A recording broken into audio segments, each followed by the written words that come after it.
Pernah nggak sih kalian nemu tempat tinggal yang kayaknya, wah ini sih hoki banget, murah, lokasinya pas, tapi kok rasanya ada yang aneh ya? Nah ini cerita tentang Zayan, seorang fresh graduate yang baru pindah ke kota baru. Dia nemu kos-kosan idaman, sebuah rumah tua yang tenang, namanya Kos Dharma. Tanpa tahu sama sekali kalau rumah itu nyimpan rahasia yang jauh lebih gelap dari cat temboknya yang udah ngelupas. Pertanyaan ini kedengerannya biasa aja kan? Tapi buat Zayan, jawabannya adalah sebuah teror yang bakal ngubah hidupnya.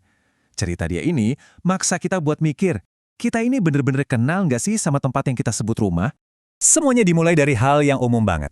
Zayan, sarjana baru, lagi merantau ke Surabaya buat cari kerja. Ya, namanya juga baru mulai. Budgetnya mepet banget, jadi dia butuh tempat tinggal yang murah. Pencariannya pun berakhir pas dia nemuin Kos Dharma.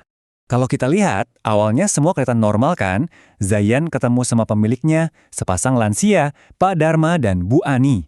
Mereka ramah sih, meskipun ada sesuatu yang sedih gitu dari tatapan mereka, terutama Bu Ani yang badannya selalu bungkuk, seolah-olah lagi nanggung beban yang berat banget. Zayan dapat kamar di lantai 2, dan dia sendirian di sana. Awalnya sepi itu rasanya enak, kayak mewah gitu. Suasana rumahnya itu sendiri seakan-akan ikut cerita. Gede, tapi rasanya kopong. Dinding dengan cat yang udah pada ngelupas dan sunyi yang pekat banget bikin Zayan ngerasa terisolasi. Jadi dia nggak cuma ngerasa sendirian di kamarnya, tapi bener-bener kayak satu-satunya nyawa di seluruh bangunan gede itu. Minggu-minggu pertama, ya aman-aman aja. Tapi pelan-pelan Zayan mulai ngerasa kalau kesendiriannya itu cuma ilusi. Gangguan-gangguan kecil mulai muncul, seolah-olah ada seseorang atau sesuatu yang lagi iseng sama dia. Coba deh, lihat polanya di sini. Dimulai dari hal sepele yang bisa aja kita pikir, paling lupa. Kayak mie instan hilang. Terus barang-barangnya mulai pindah sendiri. Tripodnya tiba-tiba ada di bawah lemari. Makin aneh lagi, ada gumpalan rambut yang jelas-jelas bukan punya dia. Puncaknya, suara ketawa anak kecil di lantai bawah yang selalu kosong. Setiap kejadian ini kayak satu anak tangga, yang ngebawa dia makin deket ke firasat buruk yang nggak bisa dihindari. Karena lagi butuh uang, Zayan terpaksa jual kamera kesayangannya. Nah, sebagai bonus, dia kasih juga sebuah flash disk yang udah dia format sampai bersih. Dia yakin banget nggak ada satu file pun yang sisa. Tapi, keputusan ini tanpa dia sadari justru bakal ngebuka kotak Pandora dari misteri rumah itu. Coba bayangin kamu lagi di posisi Zayan, terus dapat pesan kayak gini. Flash disk yang kamu yakin udah bersih, ternyata nggak kosong. Ada foto seorang anak perempuan di dalamnya. Padahal Zayan nggak pernah motret anak itu. Jadi, ini foto siapa? Dan yang lebih bikin merinding, gimana caranya foto itu bisa ada di situ? Disinilah ceritanya berbelok dari yang tadinya cuma aneh, jadi benar-benar menakutkan. Apa mungkin Zayan cuma lupa ngehapus file itu? Atau jangan-jangan penghuni tak kasat mata di rumah itu ngambil fotonya sendiri pakai kamera Zayan? Wah, kemungkinan kedua ini benar-benar bikin bulu kuduk berdiri sih. Setelah kejadian flash disk itu, gangguannya nggak lagi berasa kayak keisengan. Terornya mulai terasa nyata, mengancam, dan seolah-olah emang sengaja menargetkan Zayan.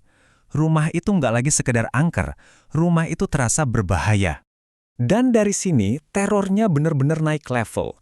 Zayan coba ngatasin sepinya dengan melihara hamster. Tapi hewan malang itu malah mati dengan cara yang mengerikan. Terus serangan fisik dimulai.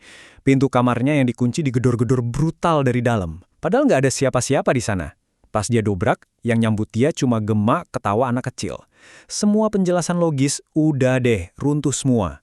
Nah, ini dia momen yang ngancurin semua sisa keberanian Zayan. Kontak fisik. Pas dia lagi tiduran, nyoba buat tidur, dia ngerasain sentuhan dingin tangan anak kecil, megang jari-jari kakinya pelan-pelan, satu persatu. Ini bukan lagi suara atau bayangan. Ini sentuhan dari dunia lain. Sebuah pelanggaran batas yang paling bikin takut. Zayan udah di titik puncak kesabarannya. Setelah teror bertubi-tubi, akhirnya ada kabar baik. Dia dapat kerjaan yang ada fasilitas mesnya. Keputusannya buat pindah ternyata memicu sebuah pengakuan yang gak disangka-sangka dari Pak Dharma, yang akhirnya ngebuka semua tabir tragedi di balik Kos Dharma. Ternyata, keputusan Zayan buat pindah itu jadi pemicunya. Pas dia pamitan, dia cuma pengen cepet-cepet pergi dari situ, lari dari semua teror itu. Dia nggak nyangka kalau niatnya buat cabut justru bikin Pak Dharma ngebongkar rahasia yang udah mereka pendam bertahun-tahun. Dengan kalimat ini, Pak Dharma seolah-olah mengkonfirmasi semua ketakutan Zayan. Ini bukan imajinasinya. Gangguan itu nyata dan ada alasan yang sangat menyedihkan di baliknya. Pak Dharma pun akhirnya mulai bercerita. Hantu itu ternyata seorang anak perempuan bernama Mika. Putri tunggal yang ditunggu-tunggu banget sama Pak Dharma dan Bu Ani, yang meninggal secara tragis di rumah itu. Hancur karena kehilangan, mereka ngelakuin hal yang nekat, manggil arwah putrinya lagi dengan bantuan dukun, dan minta dia buat tinggal di rumah itu selamanya. Sebuah permintaan yang lahir dari rasa duka yang udah nggak tertahankan.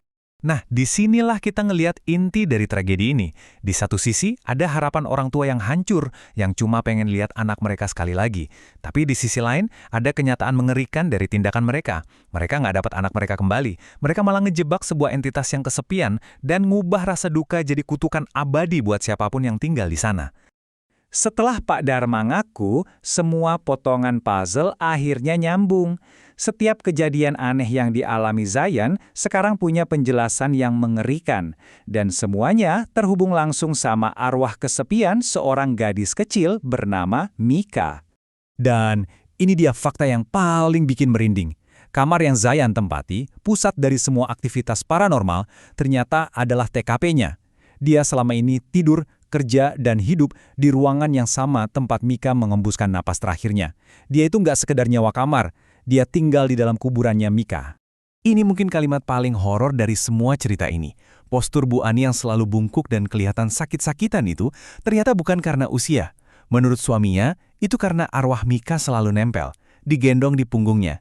Sebuah gambaran yang mengerikan banget tentang beban duka yang secara harfiah mereka pikul setiap hari. Pada akhirnya, kisah Kos Dharma ini ninggalin kita dengan satu pertanyaan. Apakah ini cuma sekedar cerita horor tentang rumah hantu? Atau jangan-jangan ini adalah cerminan tragis dari rasa duka yang gak ada ujungnya? Sebuah kisah tentang gimana cinta dan kehilangan bisa mendorong orang tua ke tindakan yang membawa konsekuensi abadi. Mungkin kengerian yang sebenarnya bukanlah hantu itu sendiri, tapi rasa sakit tak terhingga yang menciptakan hantu itu.